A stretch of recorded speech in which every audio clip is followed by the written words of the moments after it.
ويسعد صباحكم. كيفكم حبايب قلبي؟ ان شاء الله الكل يكون بخير.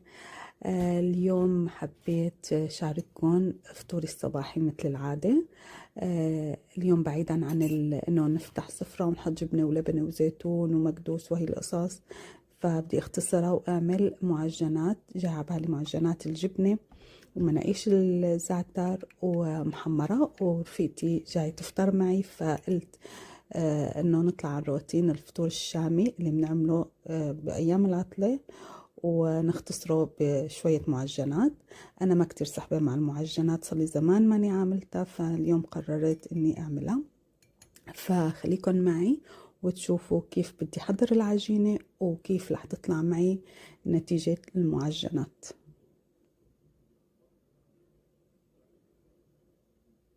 هلا انا هون مجهزه المقادير تبعت العجينه مثل ما شايفين، ورح اجهزها قدامكم وتشوفوا كيف حتطلع معي.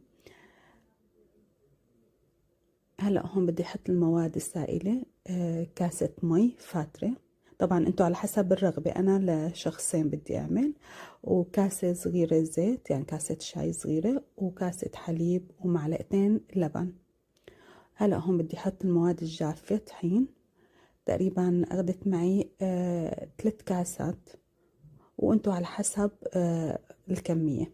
وحطيت هون معلقة سكر ومعلقة صغيرة خميرة، وبالأخير بدي أضيف الملح. هلأ هون بعد ما عجنتها حضيف الملح، طبعا ما ضفت الملح مشان ما تفرط الخميرة وما بتعطي مفعول بعدين. هلأ هيك صارت جاهزة، وهلأ بدي أحط لها على وشها زيت وأتركها ترتاح تقريبا نص ساعة أو أكتر حسب وقتي بدي أخلص الحشوة.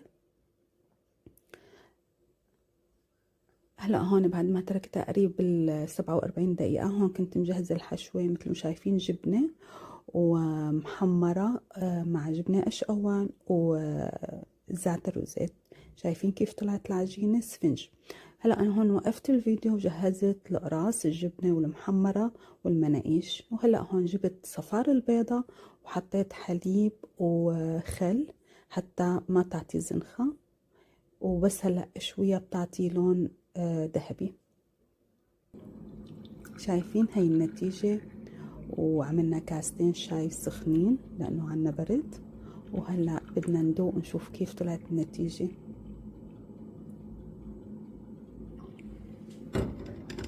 ويلا ندوق.